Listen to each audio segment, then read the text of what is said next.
Imagine turning like $1,000 into $10,000 in a single morning. Oh, yeah.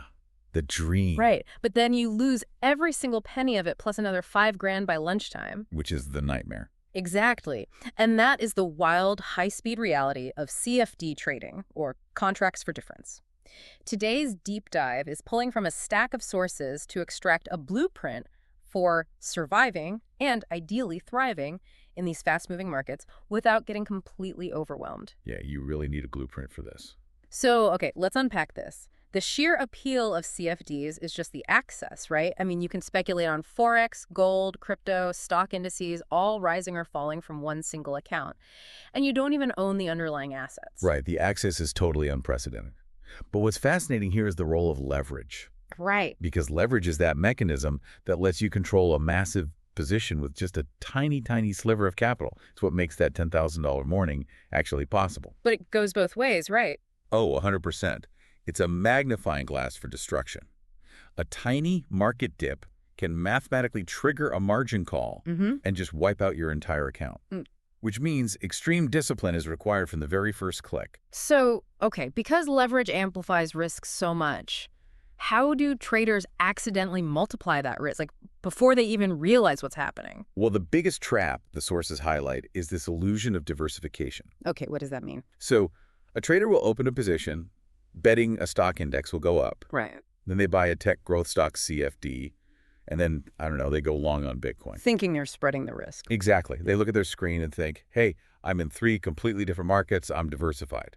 But underneath, they're just stacking highly correlated trades. If broader risk sentiment turns sour, all 3 of those crash simultaneously. Oh, wow. So it's like putting 3 locks on your front door, but leaving the windows wide open. I mean, you feel secure, but the actual risk exposure is identical. That is a perfect way to put it. But wait, let me push back on that a second. Isn't the whole appeal of CFDs those low margin requirements? Does that low margin trick people into taking these correlated bets? Oh, absolutely. It acts like a trap. What? When a broker only requires, a tiny margin to open a huge trade, the human brain automatically translates small margin to low risk. Right, because it feels cheap. Exactly. But low margin just means it is dangerously easy to over-leverage yourself. So how do we fix that? To survive those emotional traps, I mean, the sources demand replacing feelings with a strict framework. Yeah, a minimalist framework. It's 4 parts. First, what to trade. Basically, don't trade everything. Pick one market to start, like Forex for liquidity or gold for macro events. Okay, just one. Right. Second is, why now? You have to force yourself to articulate the setup in just 1 or 2 sentences. Keep it simple. Yep. Third, and this is critical how much, you size your position based on the physical distance to your stop loss. This forces you to calculate your exact dollar risk before the dopamine of a potential win clouds your judgment.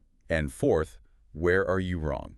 You set that exit point in stone before you ever enter the trade. Here's where it gets really interesting. If the market only cares about supply and demand, why is changing your stop loss mid-trade such a fatal behavioral mistake? Well, because in a live, bleeding trade, your brain treats taking a financial loss like actual physical pain. Right, you just want to avoid it. Exactly.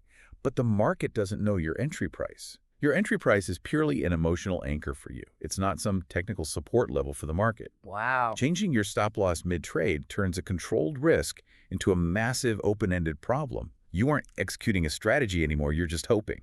And hope is a terrible risk management tool. Man, so the psychology really has to be ironclad. But since precise planning dictates survival, the technology you use has to execute those plans, right? Like, without hesitation. Yet technology will either save you or sink you. Platforms like MT4, MT5, or CTrader and brokers like Monaxa are specifically designed to remove that friction. So you don't get slippage. Exactly. You get one-click executions.